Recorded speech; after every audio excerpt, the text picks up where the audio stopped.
오늘 하나님께서 우리에게 주신 말씀은 룻기 2장 5절에서 7절 말씀입니다. 보아스가 베는 자들을 거느린 사환에게 이르되 이는 누구의 소녀냐 하니 베는 자를 거느린 사환이 대답하여 이르되 이는 나오미와 함께 모압 지방에서 돌아온 모압 소녀인데 그의 말이 나로 베는 자를 따라 단 사이에서 이삭을 죽게 하소서 하였고 아침부터 와서는 잠시 집에서 쉰 외에 지금까지 계속하는 중이니이다. 아멘. 약속을 붙잡고 계속하라라는 제목으로 하나님 말씀을 증거합니다. 조 바이든 후보가 미국의 46대 대통령으로 당선되었을 때 부통령이 누가 될 것인지가 세간의 화제였습니다. 그리고 카멀라 해리스라는 사람이 부통령이 되었습니다. 이 카멀라 해리스 부통령이 이슈였던 이유는 최초의 남인도 아시아계 흑인 혼혈 여성 부통령이었기 때문에 세간의 관심을 모았습니다. 아버지는 자메이카계 흑인이었고요, 어머니는 남인도계 사람이었습니다. 그래서 이름 카멀라가 연꽃이라는 뜻의 산스크리트어, 인도 고어가 되겠죠.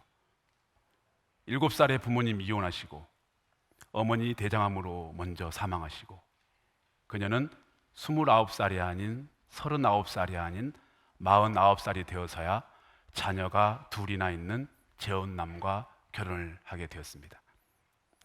이런 배경을 둔 그녀가 이 미국이라는 이 강대국의 권력 서열 2인자가 될 것입니다.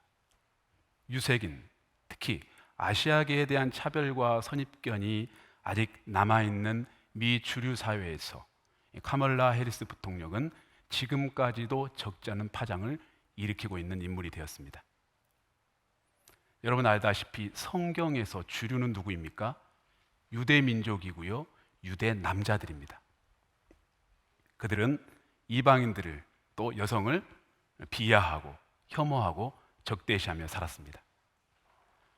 그런 유대 남자 주류 사회에 큰 파장을 일으킨 인물이 한 사람 등장합니다. 그도 카멀라 해리스처럼 주류 사회에서 환영받지 못하는 핏줄을 갖고 태어났습니다. 유대 민족의 피가 단 한 방울도 섞이지 않는 이방인이었고요, 모압계였습니다. 더구나 여성이었습니다. 여러분 성경이 총 66권으로 되어 있는데요, 여성의 이름으로 지어진 성경이 딱 2권 있습니다. 그 중에 에스더라는 여성의 이름으로 성경이 기록된 것도 유대 남자들이 매우 기분 나빠 했습니다. 하지만 더 충격적인 단어 한 권은 바로 룻기입니다. 오늘은 이 룻기서의 주인공 룻에 대한 말씀을 전하고자 합니다. 룻은 그모스라는 우상을 섬기는 모압 사람입니다.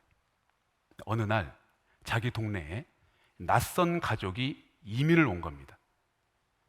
유대 땅에서 온 이스라엘 가족이었고요, 4인 가족이었습니다.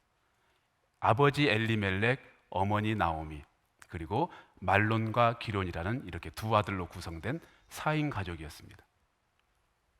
처음 보는 이스라엘 사람들이라서 호기심 반, 경계심 반을 가지고 지냈습니다. 여러분 하지만 아이들은 금방 친해지잖아요. 골목길에서 모압 아이들이 무궁화 꽃이 피었습니다. 저 멀찍이서 말론과 기련이 쭈뼛거리며 서 있었어요. 그래서 불렀겠죠. 너희들도 같이 할래? 이렇게 친구가 되었을 수도 있고, 청소년 때 우물에 물 들어가다가 자주 마주치다 보니 썸 타는 미묘한 관계로 발전했을지도 모릅니다. 그렇게 유대 남자와 모압 여자 룻이 결혼을 했어요. 친정에서 아마 많이 말렸을 것입니다. 왜 하고 많은 모압 남자들 놔두고 수백 년 전에 우리 땅 침범한 유대 남자랑 결혼하냐고. 이해가 됩니다. 예를 들어서 일제 식민지배 때 고통을 겪은 김길동이라는 사람이 있다고 가정해 보세요. 일본이라면 치가 떨리는 분이십니다. 돌연 어느 날 그의 딸이 결혼하겠다고 남자를 데려왔어요. 보니까 한국 사람이에요. 하지만 언어가 서툴러요. 그래서 자네 고향이 어딘가 고향을 물어보니 와타시와 와타시로 시작을 하는 거예요. 일본 혼슈 야마구치현 시모노세키에 살다가 이번에 한국에 이민 온 나카무라 순스케래요. 김길동 씨가 이 결혼 허락할 수 있습니까? 하지만 주변의 만류에도 불구하고 이 사랑이 강하거든요. 결국 결혼했습니다. 국제 결혼. 아마 루세게는 이런 마음이 있었을 거예요. 내가 시집 가서 보란 듯이 잘 살아서 결혼 반대했던 부모님 마음 돌이키고 친구들에게도 너 참 결혼 잘했다. 국제 결혼이 대세지. 이렇게 인정받아야지라고 신혼 첫날 밤 굳은 결심을 했을지 모릅니다. 그러나 결혼은 쉽고 여러분 가정은 어려운 거예요. 가정이 무슨 혼자 사는 배낭여행도 아니고 루세의 기대는 산산조각이 났죠. 시아버지 소천하시고 가문은 경제적으로 풍지박산나고 남편마저 세상을 떠났습니다. 시골 마을이기 때문에 금세 소문이 났겠죠. 국제 결혼하더니 폐가망신했다는 둥, 고집 부리고 유대 남자랑 결혼하더니 꼴 좋다는 비아냥까지. 시댁이 망해가는 것도 견디기 힘들었지만 주변 사람들의 이 시선 또한 루세에게는 아주 큰 고통이었을 것입니다. 그러다가 시어머니 나오미가 미안했던지 나는 이제 고향으로 돌아갈 테니 너희들도 친정 모압 땅에 남아 살아라 라고 이별을 고합니다. 결국 두 며느리 중 한 며느리 오르반은 친정으로 돌아갔고 이제 룻만 남았습니다. 그 순간 룻은 참 많은 생각과 고민이 되었을 거예요. 상식적으로 룻이 모압 땅 친정집으로 돌아가는 게 맞죠. 아직 자녀가 없으니까 다시 재가할 수 있는 기회도 있고요. 친정에 가면 따뜻하게 맞아줄 가족과 친구들이 있고 그리고 먹고 사는 생존의 문제가 단숨에 해결됩니다. 그런데 룻은 너무 뜻밖의 선택을 합니다. 룻기 1장 16절 한번 합독하시겠습니다. 어머니께서 가시는 곳에 나도 가고 어머니께서 머무시는 곳에서 나도 머무겠나이다. 친어머니 대신 시어머니를 택한 것이고 고향 대신 타향살이를 택한 겁니다. 이게 단순히 효심이 깊어서 한 발언일까요? 효심으로만은 이런 선택하는 거 불가능합니다. 또한 효심으로 결정한 거라면 모순이 발생하는데 친정 어머니에게는 효를 다 안 할 거예요? 그럼 무엇 때문에 룻은 이런 극단적인라고밖에 표현이 안 되는 이해 불가능한 선택을 한 것일까요? 같은 구절 마지막 부분에 그 선택이 가능했던 이유가 나옵니다. 우리 합독하시겠습니다. 어머니의 하나님이 나의 하나님이 되시리니.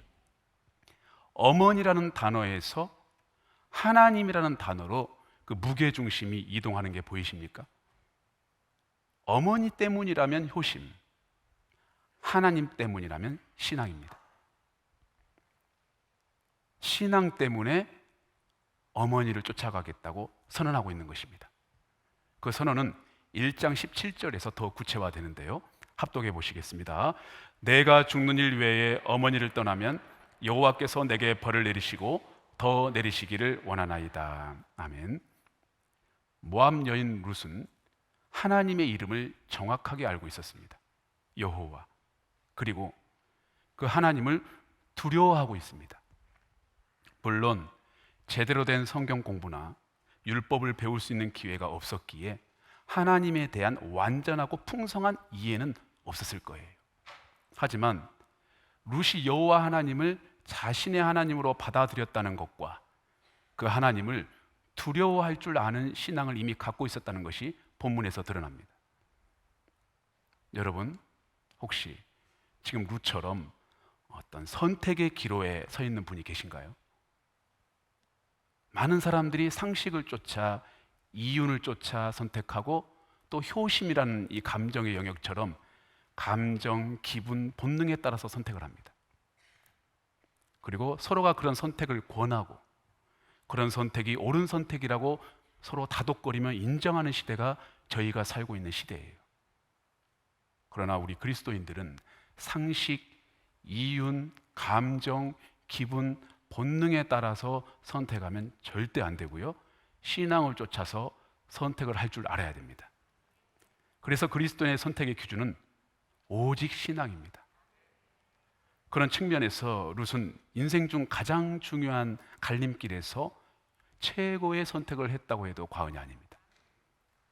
그렇다면 신앙을 기준으로 선택하며 살아간다는 것은 구체적으로 어떤 모습일까요? 룻기 1장 19절을 합독하시겠습니다. 이에 그 두 사람이 베들레헴까지 갔더라. 베들레헴까지 가는 모습이어야 합니다. 베들레헴, 너무 익숙한 이름이죠. 예수님이 태어나신 곳이고, 그리고 다윗 왕의 고향입니다. 비록 성전이 세워진 번듯한 예루살렘처럼 종교와 신앙을 대표하는 이스라엘의 중심 도시는 아니었지만 영적 뿌리가 태동한 곳이라고 해도 되는 곳입니다. 미가 선지자는 이 베들레헴에서 메시아가 태어날 거라고 예언을 했고요. 그리고 일찍이 야곱의 아내 라헬이 죽은 후에 이곳에 묻혔습니다. 언약의 땅, 약속의 땅을 상징하는 지역이라 할 수 있겠습니다. 신앙으로 선택하며 살겠다고 결단했다면 언약의 땅으로, 이 약속의 땅으로 자신의 본거지를 움직이는, 옮기는 행위가 반드시 동반되어야 합니다. 이게 바로 정체성을 바꾸는 겁니다. 난 하나님을 사랑하고 신뢰해 라고 발언하면서 모압 땅에 여전히 머물러 있는 것은 아직 정체성을 바꾸지 못했다는 증거예요. 생각을 바꿨다면 사는 곳을 바꾸는 게 맞겠죠. 만일 모세와 이스라엘 백성들이 홍해가 아닌 나일강을 왕복해서 건너거나 시내산이 아닌 피라미드 앞에서 절기를 지켰다면 그것은 하나님을 속이는 종교적 쇼에 불과한 것입니다. 애굽 정체성을 갖고 있으면서 하나님의 축복만을 누려보겠다는 못된 심보인 것이죠. 애굽을 떠나야죠. 광야로 들어가야죠. 가나안 땅까지 진격해야죠. 그래서 하나님께서는 아브라함에게 본토 친척을 집을 떠나라. 그리고 이스라엘 역대 왕들에게는 애굽 땅에 절대 내려가지 마라라고 경고했던 것입니다. 이 성도의 정체성은 약속의 땅, 언약의 땅으로 이동하는 것으로부터 시작되는 거예요. 룻이 모압 땅을 떠나 국경을 넘어 이 낯설고 물서른 유대 베들레헴 땅으로 이동한 것처럼 말이죠. 어머니, 사실 마음은 베들레헴인데 다 아시잖아요. 제 상황을요. 아쉬우니까 일주일에 한 번 줌으로 만나요. 라고 했다면 입술로는 베들레헴, 베들레헴 정체성을 선언했지만 삶의 터전을 바꾸지 않았기 때문에 이건 신앙이 아니라 쇼예요. 하지만 룻은 쇼를 보여주지 않고 신앙을 보여주었습니다.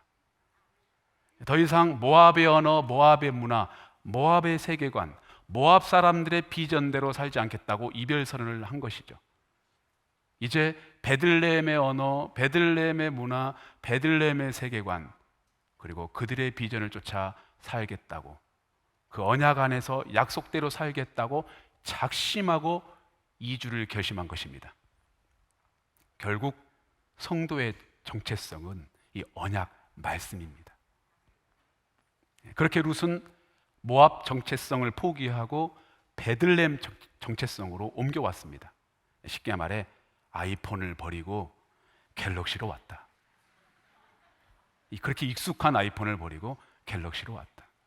iOS와 이별하고 안드로이드로 갈아탔다. 여러분, 운영체제를 바꾸지 않고 폰 케이스를 바꾼다는 거, 그거 신앙 아닙니다. 앞으로 여러분의 운영체제, 즉 생각하고 말하고 기획하고 누군가를 만나고 선택하고 행동하는 이 모든 것, 그 삶의 중심 운영체제가 언약과 말씀이어야 해요. 룻은 철저하게 운영체제를 언약으로 바꾸고 베들레헴에서 새 삶을 시작하게 되었습니다. 목사님, 약정이 남아 있어요. 발람 선지자가 발락왕과 약정 맺어서 망한 거고요. 가룟 유다가 은 30 약정 때문에 망한 겁니다. 부자 청년이 약정 때문에 예수님 못 따랐어요. 약정은 하나님이 갚아주실 거니까 큰맘 먹고 운영체제를 갈아탔어요. 룻은 그렇게 베들레헴으로 넘어왔거든요. 하지만 쉽지 않았습니다. 너무너무 어색했고 불편했어요. 가난이 쉽게 해결됩니까? 가난이? 시아버지와 남편처럼 이 기댈 만한 존재가 없이 여인 혼자서 시어머니 봉양하는 게, 그리고 그 가족의 생계를 책임져야 한다는 게, 이게 쉬운 일인가요? 모압 땅에서 왔기 때문에 언어 소통에도 문제가 있었고, 다른 문화권으로 오다 보니 이 생활력, 삶의 노하우라는 게 있었겠어요? 먹고 살기 위한 뾰족한 방법이 생각나지 않는 겁니다. 그래서 모압 여인 룻이 택한 직업이 있습니다. 룻기 2장 3절 상반절 합독하시겠습니다. 룻이 가서 베는 자를 따라 밭에서 이삭을 줍는데, 죄송한데요, 제가 오늘 이 밭에서 떨어진 이삭을 좀 주울 수 있을까요? 이 밭 주인에게 허리를 연신 굽히며 통사정을 했을 것입니다. 이삭을 줍는 일은 여성으로서 수치와 부끄러움을 무릅써야 하는 일이었으며, 남자들도 장시간 동안 하기 힘든 중노동이었습니다. 룻은 그 중노동으로 생계를 이어가기로 결정한 것입니다. 사실 그 일 외에는 이 이주 여성이 할 수 있는 일은 하나도 없었습니다. 이 장렬하는 태양에 피부가 다 상하고 하루 종일 굽힌 허리로 허리 통증이 가실 날이 없었습니다. 날카로운 곡식이상에 손이 베이고, 이 고왔던 손에는 굳은 살이 박혔을 것이고, 봉숭아 물들이던 곱디고 온 손톱 밑에 새까만 때가 묻어서 이 긴 옷자락 소매로 손을 감추고 다녔을 거예요. 하루 일과를 마치고 배고픔으로 인해 자신을 기다릴 시어머니를 생각하며 불이 나게 집으로 뛰어가다가 돌부리에 걸려 넘어져 무릎에 피가 나고 땅바닥에 쏟아져 버린 이삭을 다시 주워 담느라 맨손으로 흙바닥을 쓸어야 했던 일도 비일비재했을 것입니다. 언약의 땅에 왔는데, 하나님의 돌보심과 풍성하게 부으시는 은혜를 기대했는데, 약속하신 젖과 꿀이 흐르는 땅에 왔건만 젖과 꿀이 흐르기는커녕 땀과 눈물, 상처에서 새어나오는 피고름만 흐르고 있는 것이에요. 어찌 힘들지 않았겠어요? 고향 땅에 계신 친정 어머니, 아버지, 동생들 얼굴 생각나고, 어찌 사무치도록 그 고향이 그립고 미치도록 보고 싶지 않았겠어요? 그런데도 룻은 그 일을 계속했습니다. 여러분, 이 약속대로 살겠다고, 즉 말씀대로 살겠노라고 호기롭게 결단하지만, 그렇다고 해서 매일의 삶 속에서 기적 같은 일이 벌어지고 신비한 놀라운 일이 연속적으로 일어나는 게 결코 아니에요. 오히려 어깨에 짊어진 삶의 지금 더 무거워지고, 온갖 크고 작은 문제들이 내 심장을 압박하며, 기적은커녕 변화의 기미조차 보이지 않는 뻔하고 무의미해 보이는 이 지루한 일상과 그 일상 속에서 내가 숙제하듯 처리해야만 하는 반복되는 일들이 산적해 있는 상황을 여러분도 발견하고 있지 않겠습니까? 무엇이 잘못된 것일까요? 어디서부터 꼬인 것일까요? 내 삶이 언약의 땅에 왔음에도. 아니요, 여러분 잘못 아니고 삶이 꼬여버린 것 절대 아닙니다. 이게 정상이에요. 언약이라는 운영체제로 정체성을 바꾸어 산다 할지라도 일상이 크게 달라지지 않는다. 명심하시기 바랍니다. 이 운영체제는, 이 신앙이라는 운영체제는 환경을 바꾸는 게 아니라 나를 바꾸는 거거든요. 언약은 내 주변 환경을 변화시키는데 사용되지 않습니다. 오히려 나를 변화시키고 나를 양육하고 나를 성숙해 하는 데 사용됩니다. 그래서 그 어떤 시련도 그 어떤 답답함도 억울함도 묵묵히 견뎌내게 하고 이겨내도록 힘을 줍니다. 그러므로 하나님께서 지금 내 삶에 역사하지 않는 것처럼 보이고 이 답답하고 지루한 일들을 끊임없이 계속 하시도록 하시는 그 하나님의 의도를 알 수 없는 중에도 약속을 붙잡고 그 자리를 묵묵히 지켜내시길 바랍니다. C.S. 루이스가 이런 글귀를 남겼어요. 하나님은 우리가 그분의 약속 위에 살도록 하기 위해 때로 그분의 의도를 숨기신다. 여러분, 언약대로 약속대로 사는 자의 삶을 하나님께서 정말 모른 척하고 계실까요? 그래서 내 삶이 이렇게 힘든 건가요? 외면하고 계실까요? 그래서 이 문제가 이렇게 해결이 안 되는 것인가요? 아닙니다. 계속 눈여겨보고 계십니다. 룻은 그렇게 그 버거운 일을 계속 감당해내고 있었습니다. 오늘 본문 7절을 합독하시겠습니다. 아침부터 와서는 잠시 집에서 쉰 외에 지금까지 계속하는 중이니이다. 룻기에는 기적이 안 나타나요. 까마귀가 날아와서 돕는다거나 그런 일이 안 일어납니다. 룻이 우리에게 보여준 삶의 이 단면인데요, 화려하지 않고 특별히 내세울 만한 행동이 아니에요. 이삭을 계속 주었다. 그냥 룻은 그 일을 계속하는 것을 우리에게 보여주고 있습니다. 많은 사람들이 화려하고 신비하고 특별한 사건과 행동에 주목하지만, 또 그런 일을 내가 하기를 원하지만, 하나님은 그렇지 않아요.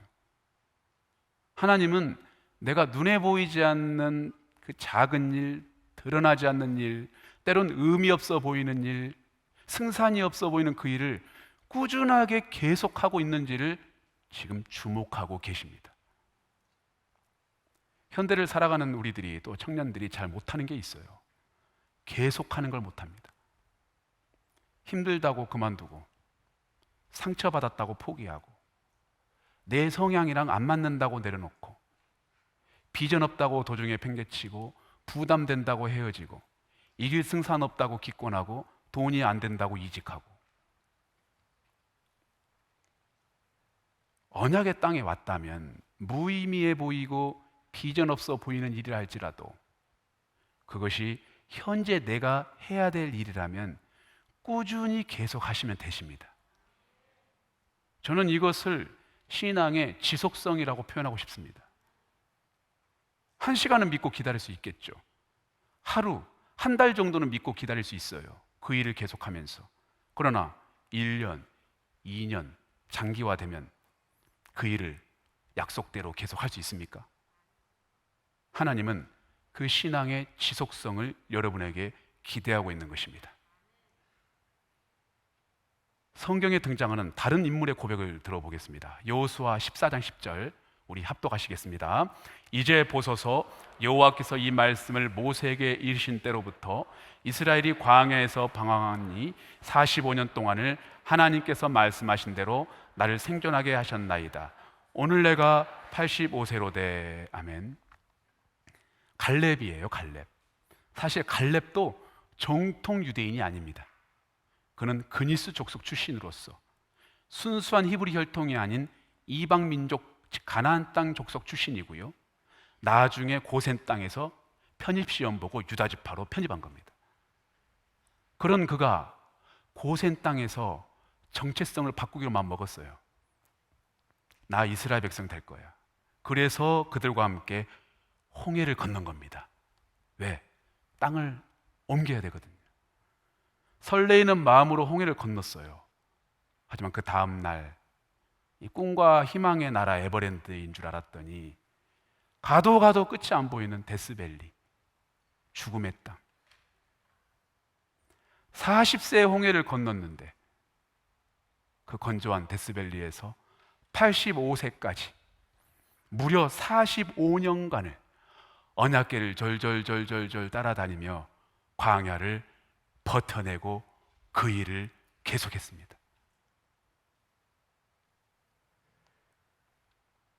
여러분, 하나님은 갈렙처럼 룻처럼 특별한 기적이나 신비한 도움이 없어도 약속을 따라 나에게 주어진 그 일을 꾸준히 하는 사람을 결국 기록하고 계십니다.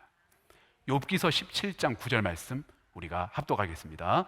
그러므로 의인은 그 길을 어떻게 간다고요? 꾸준히 가고. 빨리 가려고 해요. 하나님, 저는 그 길을 빨리 가겠습니다. 멋지게 가겠습니다.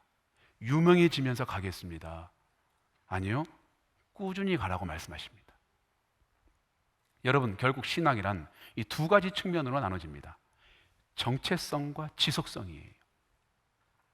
정체성은 바로 앞전까지 설명을 드렸듯이 언약이 땅으로 넘어와 운영체제를 바꾸어 삶의 모두 전환을 하는 것을 말해요. 나 예수님을 영접하는 거, 약속대로 한번 살아보겠다는 거, 제자훈련 받겠다는 거, 이게 정체성입니다.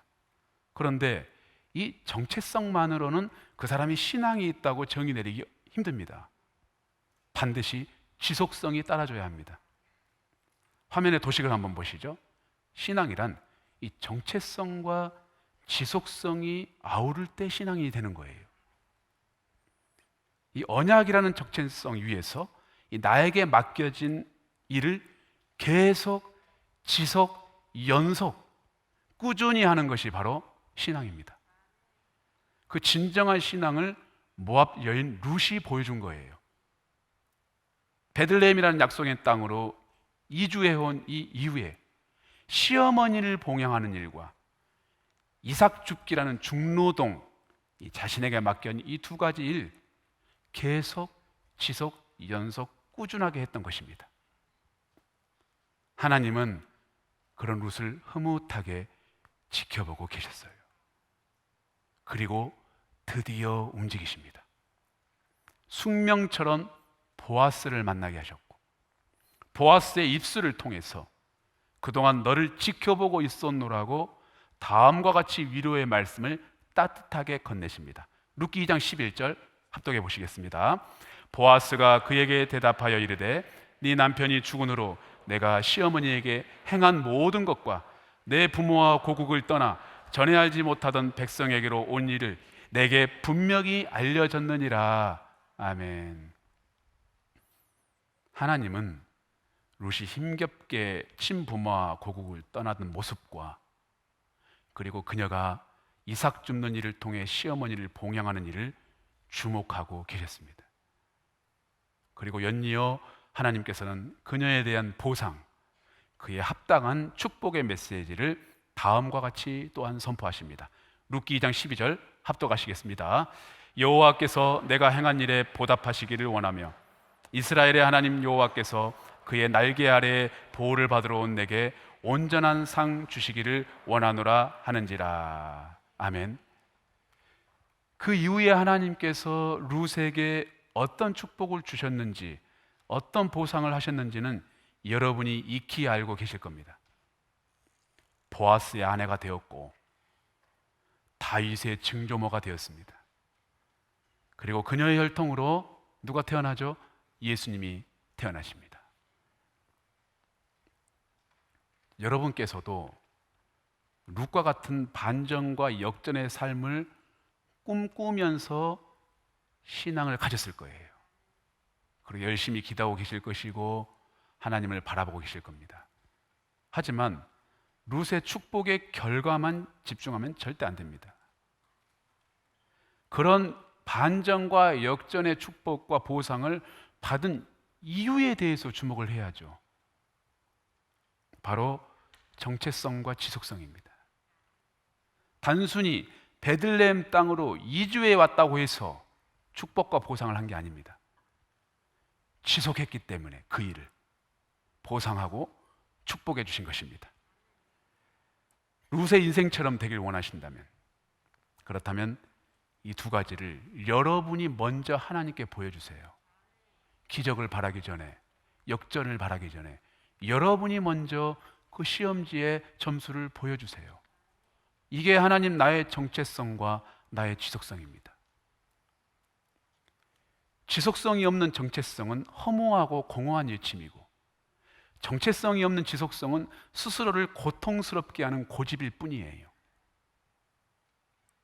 그러니 어서 룻처럼 모압 땅에서 베들레헴을 꿈꾸지 말고 베들레헴 땅으로 넘어와 맡겨진 사명을 계속하시기 바랍니다.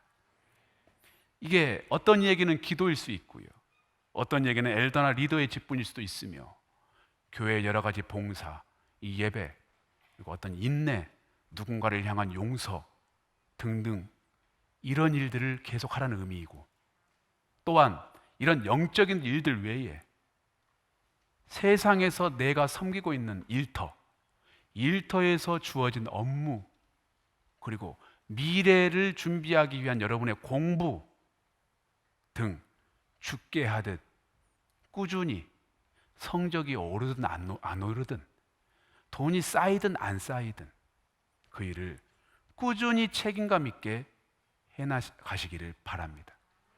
언약 안에서 책임은 나의 것이고 역사를 쓰는 것은 하나님의 영역이에요.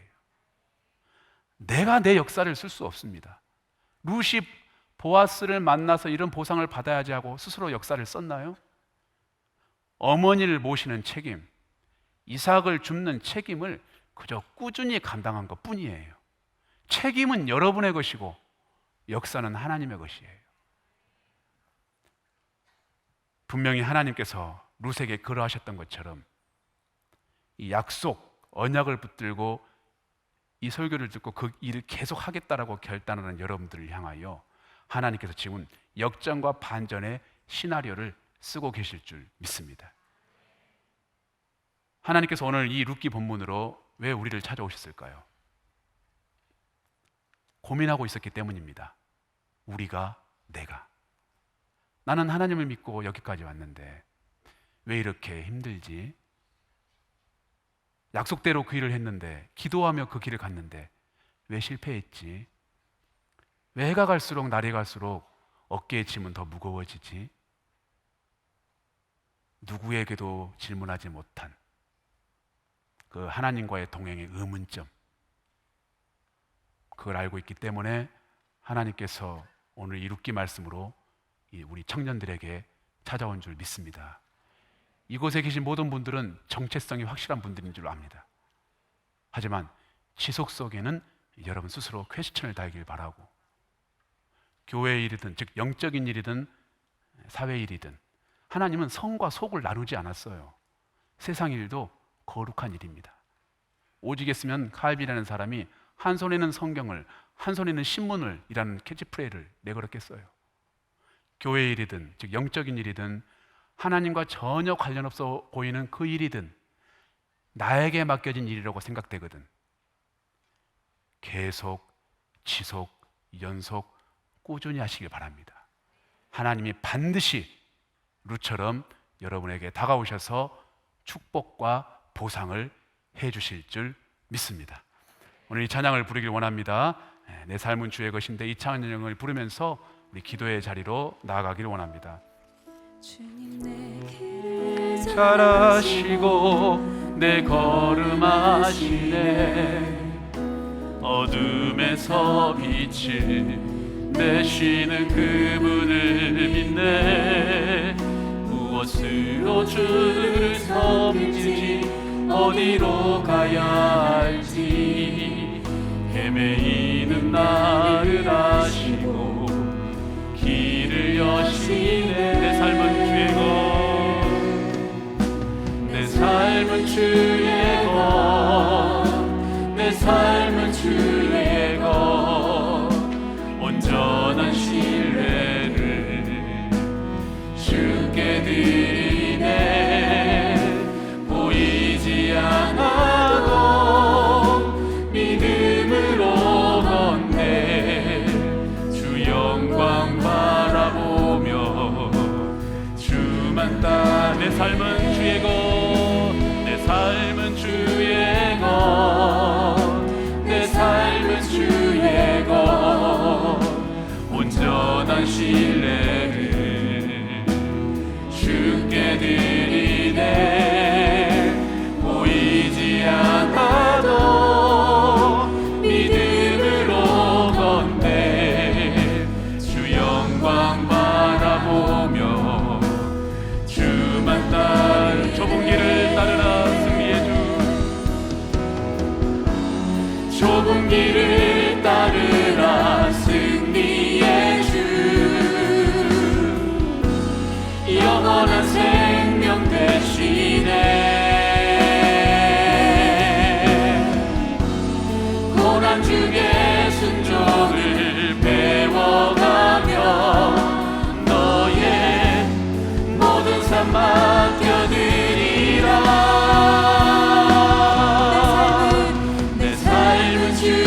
하나님을 믿는다고 해서 이 땅에서 파라다이스가 펼쳐질 줄 알았나요?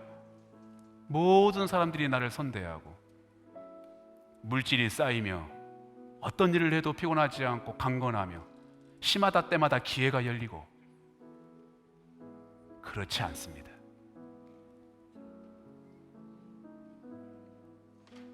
언약을 따라 베들레헴에 와도 일상이라는 숙제가 남아있는 거예요.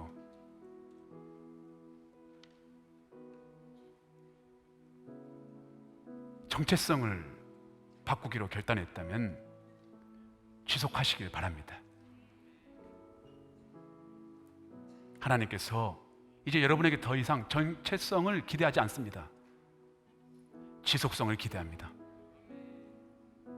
그러므로 자꾸 포기하고 내려놓고 바꾸고, 이런 자꾸 나의 사역과 맡겨진 업무를 쉽게 포기하는 그런 꾸준함 없는 행동을 빨리 버리시길 바랍니다.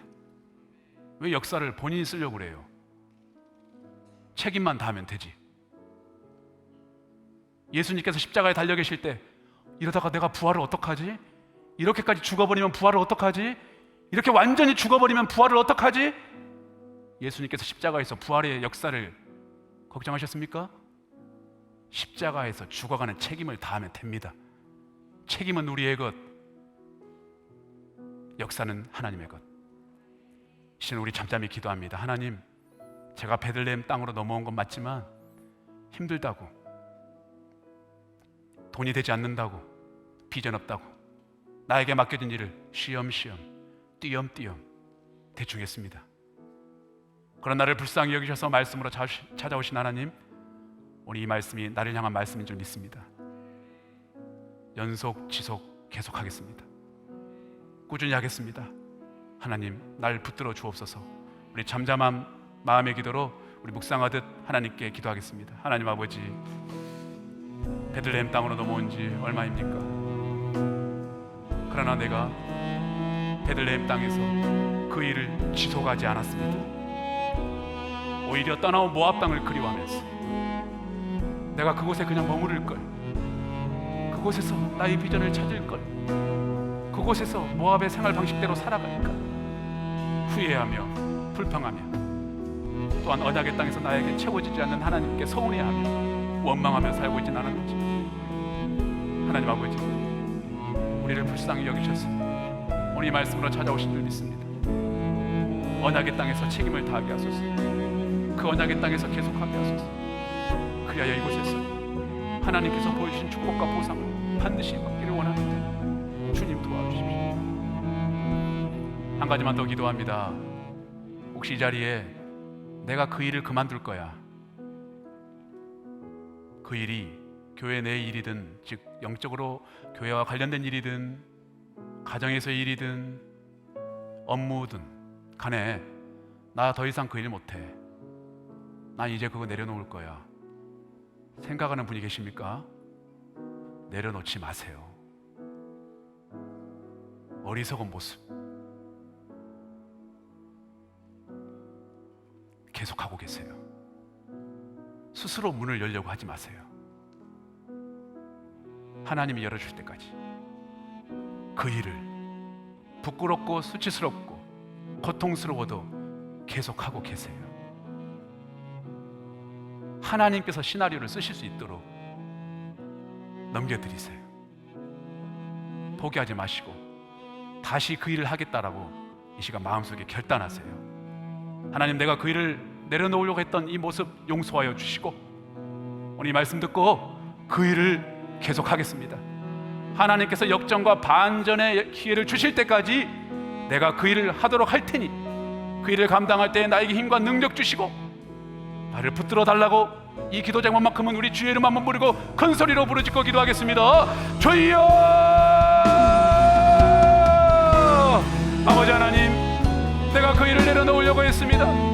내가 그 일을 하나님 힘들었어, 고통스러웠어, 외로웠어, 비전이 없어 보여서 내려놓으려고 했어. 하나님께서 우리와 나에게 맡기신 일이 하나님께 여쭙지 아니하고 나의 감정 때문에, 나의 기분 때문에, 나의 컨디션 때문에 그 일을 그만두는 일을 계획하고 진행하고 있었습니다. 하나님 다시 한번 그 일을 붙들기를 원합니다. 하나님 앞에서 묻고 다시 한번 그 일을 감당하기를 원합니다. 힘들고 어려울 때면 내 곁에서 동행하시는 하나님의 얼굴을 바라보며 그 일을 감당하기를 원합니다. 그 멍에를 매기를 원합니다. 그 십자가를 끝까지 지고 하루하루 건진해 나가기를 원합니다. 그 가나안 땅을 건너가기까지 하나님 이 광야에서 승리하는 우리의 모든 청년들 될 수 있도록 도와주시옵시고, 성령께서 시마다 때마다 위로와 격려를 허락하여 주시옵시고, 삶의 위기 시에는 하나님께서 찾아봐 주셨어. 나의 목자가 되어주시며 모든 악한 것들을 짓밟아 주셨어. 우리가 그 일을 온전히 지속할 수 있도록, 온전히 계속할 수 있도록, 하나님 연속적으로 그 일을 꾸준히 감당할 수 있도록 하나님께서 인도하여 주시옵소서. 너는 정체성이 있느냐? 네, 있습니다. 그런데 왜 모압 땅에 남아 있느냐? 어서 베들레헴 운영 체제로 넘어가길 바란다. 너는 지속성이 있느냐? 네, 있습니다. 그런데 왜 그 일을 그렇게 하느냐? 왜 열심히 다하지 않느냐? 왜 네 기분대로, 네 감정대로 쉬엄쉬엄 하느냐? 너희에게 신앙이 있느냐? 정체성과 지속성이 있느냐? 그 두 가지를 먼저 보이는 자에게 내가 축복하고 보상하리라. 하나님 아버지, 오늘 왜 갑작스럽게 룻기 말씀으로 찾아오셨습니까? 정체성과 지속성 안에서 고민하고 갈등하는 청년들이 많기 때문인 줄 믿습니다. 오늘 이 말씀으로 하나님께서 다시 한번 정의 내려주셨고 설명해 주셨고 확증해 주셨으니